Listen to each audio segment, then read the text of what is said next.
Step into a world where the lines between mythology and reality blur and ancient tales come to life before your eyes. Prepare to enter the unknown in a universe where history's mysteries unfold in the most unlikely of places.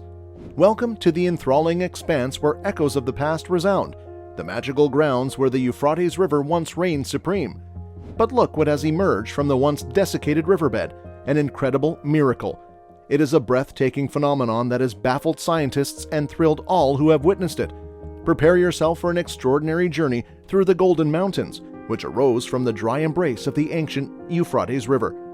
According to the narration of Abu Huraira, the apostle of Allah stated that the treasure, the mountain of gold, will soon be revealed beside the river Euphrates, and that whoever is present at the moment should refrain from taking anything from it. It was related to Al-Araj by Abi Huraira that the Prophet had mentioned the same thing, but he added that the Euphrates would reveal a mountain of wealth that was buried beneath it. The messenger of Allah was quoted as saying, "The hour will not come to pass before the river Euphrates dries up to unveil the mountain of gold, for which people will fight. In the course of the conflict, 99 out of 100 people will lose their lives, and each guy who is still alive will think to himself, perhaps I will be the only one to survive." Another version of the narration goes as follows: "The time is getting close to when the river Euphrates will dry up, which will reveal a treasure of gold. Whoever might be alive at that time should not make anything of it, and they should not take anything from it." The Euphrates River, which is sometimes referred to as the Nile al-Furat, was the longest in Western Asia and is considered to be one of the most historically significant rivers. The river is also extremely significant because it contains the sign of Qiyamah, which refers to the ultimate judgment that all-powerful Allah will pass on to humanity. The name of the river comes from a phrase in Persian that means Euphrates. Its beginnings can be traced back to the mountainous regions of eastern Turkey, and it eventually made its way to the Persian Gulf via the Tigris River, also known as the Dalja River. Both the Euphrates and the Tigris rivers are responsible for the development of the ancient Mesopotamian civilization, which flourished in their basins. There was also a great success for the ancient Sumerian, Babylonian, and Assyrian civilizations in this area.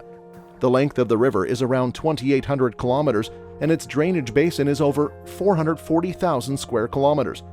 The river is bordered on its left, right, and south by Iraq, Syria, and Turkey respectively. Its basin, meanwhile, is spread across 5 nations and is home to an estimated 23 million people in total. Raqqa and Deir ez-Zor, both in Syria, and Ramadi in Iraq, are the major cities that are located along the riverbank. The highlands of Turkey provide 90% of the river's water supply, even though Turkey only accounts for 30% of the river's overall basin. Because of how shallow the river is, the only vessel that can navigate across it is the little boat. The river plays a significant role in the provision of water. The water of the river is used for irrigation and hydroelectric power generation in Turkey, Syria, and Iraq. At the present day, the higher courses of the Euphrates River are home to a significant population of Turks, while the middle and lower courses of the river are home to a significant population of Kurds and Arabs. In addition, there is a sizable population of Christians and Jews living in this area. All of the people who have made their homes along the banks of the Euphrates River depend critically on the river for their survival. Along the Syrian riverbanks, various crops like olives, fruits, tobacco, and cereal grains are cultivated for human consumption. Rice, corn, wheat, barley, sugar beets, and date palms are some of the crops that are grown in this region of Iraq, where production is primarily reliant on irrigation. Furat and Karbala. Several different historians have asserted that Furat is an essential part of the history of Karbala. Furat was there during the entire 3 days that Hazrat Imam Hussein and his family members and associates suffered from thirst before being put to death. Conflict at Karbala. It was the second Muharram in the year 61 Hijra when Hazrat Imam Hussein arrived in Karbala. However, on the 3rd of Muharram, the adversaries' forces forced Hazrat Imam Hussein to move his tents away from the bank of the Furat Canal, even though he had ordered them to remain there. At this point, the flow of water from the Furat was forcibly halted for the members of Hazrat Imam Hussein's family as well as his friends. The tents that were housing Hazrat Imam Hussein were deprived of their water source. There was not a single drop of water that could be given to any of the prisoners or adversaries. On the 7th of Muharram, all of the water was used up. The camps are full of sorrow since they do not have access to water, and in the searing heat of the desert, There is nothing to feed anyone, not even the very small children. Everyone was suffering from a severe case of thirst. However, other people have stated that the tragedy in Karbala had no connection to the Euphrates River. Indicators of the coming of Qiyamah. The Euphrates River will dry up, which is one of the minor signals that the Qiyamah is getting closer. This will be followed by the appearance of a gold hill or mine. There is going to be a horrific war to occupy, and out of every 9 people that join, 7 of them will have to be willing to accept death. The more important point, though, is that the river will soon stop flowing. Since 1999, the governments of Turkey, Syria, and Iraq have constructed a total of 12 barrages at various points in time, which has led to an alarming decline in the water level. According to Hadith, the mountains of gold will be uncovered when the water in the Euphrates River is allowed to evaporate. When we take into account the circumstances at hand, it is not that far away, because studies conducted by the Global Water Forum have demonstrated that the amount of water carried by the Euphrates River is quickly dwindling.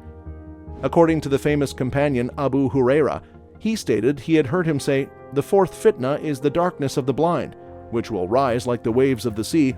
There will be no dwelling left for the Arabian or non-Arabian where the fitna will not enter. This includes all houses in the world. Muslims will suffer further degrading treatment as a result of this fitna. It is expected that fitna would move throughout Sham country, which is located in Syria, but it will spend the night in Iraq. It will continue to disperse throughout the Arabian land by people on foot and by hand. If the fitna will be mixed with people like skin to skin, then the problem will take on such a widespread and lethal shape that people won't be able to differentiate between those who are healthy and those who are not. At that precise moment, nobody will have the courage to put a halt to the fitna. On the other hand, even while there is a whiff of calm blowing in one direction, fitna will intensify on the other side. If someone is a Muslim in the morning, by sunset they will be considered a kafir, which means they do not believe in Islam. No one is immune to the influence of that disease or temptation. However, only those individuals can live, such as the person who is drowning in the water and yelling for assistance. It is estimated that it will run for around a dozen years, at the end of which everyone will understand everything. In the interim, there will be an appearance of a bridge made of gold in the river Furat. For the sake of occupying that, everyone will go to war, and 7 out of every 9 people will be killed. According to Hadith, the mountain of gold will manifest itself 12 years after the beginning of the 4th fitna, which refers to the violence in Syria.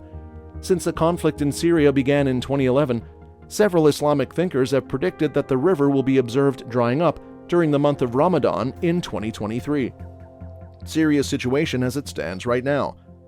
Then the mountain of gold that is located in the historical Kirkizia next to Deir ez-Zor in Syria will be washed away.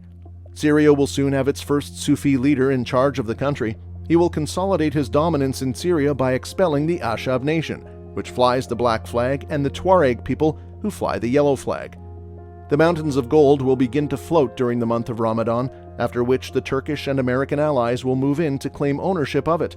After that, the first Sufian will come down to fight against them, and throughout this conflict, between 100 and 160,000 people might lose their lives. However, no one can occupy it. According to recent findings, there is a part of the Tigris-Euphrates basin that is already desert-like, and this area will become even drier as a result of human water use for agriculture and drinking.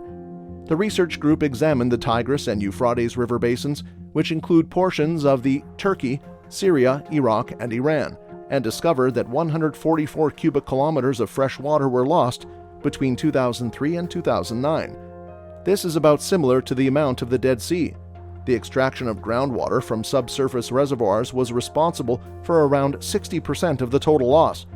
When there is a decrease in the amount of surface water that is accessible, irrigators and other people will turn to groundwater.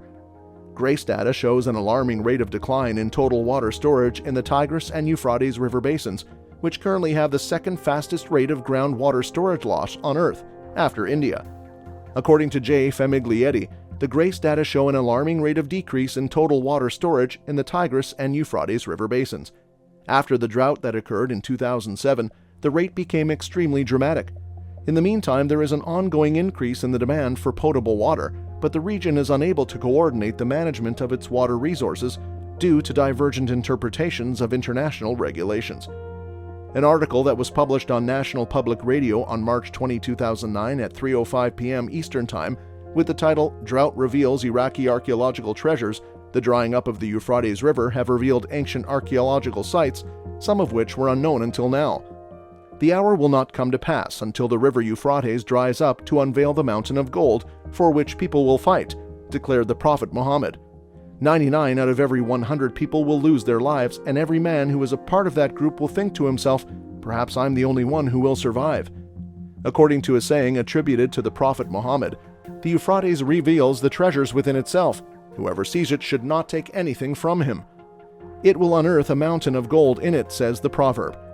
Our beloved Prophet Muhammad SWT made several prophecies 1400 years ago, and many of those prophecies have come true, particularly those linked to the signs of the Day of Judgment. As far as gold mining is concerned, the prophecy that the Euphrates River will eventually dry up has not yet been fulfilled. This prophecy is a crucial one, since the pending conflict is directly related to the arrival of the Mahdi. Pre-Christian tombs that were built into rock faces have been uncovered on cliffs that were once submerged. Since July, what was once a massive reservoir that stretched as far as the eye could see has shrunk an astonishing 90%, officials claim. What was once a reservoir that stretched as far as the eye could see? But as a result of the water's receding, Ratib has been unable to explore several locations for the very first time. One of these is a cliff that has a succession of pre-Christian tombs carved into its face. According to fisherman Saeed Naji, the river level is very low, and to the best of our recollection, it has never been lower than it is right now. We started looking around the area and eventually came across some clay jars, some old bones, coins, and even some gold jewelry. He says, if Iraq discovers significant gold reserves, this could be a sign for renewed civil strife between the various tribes there, as well as perennial interference from outside powers, the author writes. If Iraq discovers significant gold reserves, this could be a signal for renewed civil strife.